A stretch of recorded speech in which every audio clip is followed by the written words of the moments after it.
एक सबसे अच्छी बात उत्तराखंड के इस कार्यक्रम में है कि आप बहुत सारे जनप्रतिनिधि हैं और इन जनप्रतिनिधियों के सामने अहिल्याबाई जी के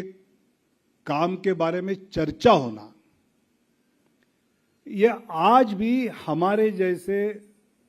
कार्यकर्ताओं के लिए उनकी एक एक चीज मार्गदर्शक है। मतलब आज जब हमको आदरणीय मोदी जी जैसा नेतृत्व है, राज्य में पुष्कर जी जैसे, आपके प्रदेश अध्यक्ष जी जैसे मार्गदर्शक है, उसके बावजूद हमको कई चीजें ध्यान में नहीं आती है। 300 साल पहले एक तरफ से मुगलों ने घेरा हुआ, फिर भी वहां से महाराष्ट्र के मराठाओं से अपना रिश्ता रखते हुए, पेशवाओं से अपना रिश्ता रखते हुए अपने राज्य की प्रगति के बारे में सोचना और करना, आप कल्पना करो कि कैसे अहिल्याबाई जी ने किया होगा। मतलब जब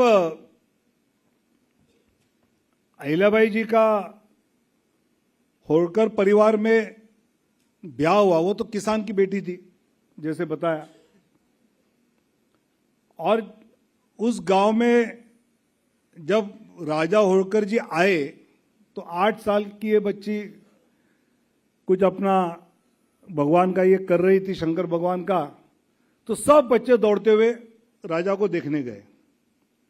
और ये गई नहीं। अब ये जब मालूम पड़ा तब उन्होंने इंक्वायरी की, भाई क्या है? तो बोले मेरे पास मेरे शंकर भगवान है, तो मुझे बाकी किसकी क्या जरूरत है। और फिर जब उनके बारे में जानकारी ली और ध्यान में आया, फिर उन्होंने अपने बेटे के लिए उसका हाथ मांगा। मुझे लगता है कि राज परिवार में जाने के बाद जिस प्रकार वहां की पढ़ाई, और उनके ससुर जी मतलब जो होळकर जी थे, उनकी भी तारीफ करनी चाहिए कि इस प्रकार एक लड़की को अपने घर लाकर उस प्रकार का प्रशिक्षण देना, और ऐसा विचार करने वाले पिता ससुर उस समय थे, और उस दिशा में कैसे आगे बढ़ाया जाए। मतलब जब उस समय महिलाओं की शिक्षा हो, बाकी चीजों में इतना सोचा ही नहीं जा रहा था, सती प्रथा जब चालू थी,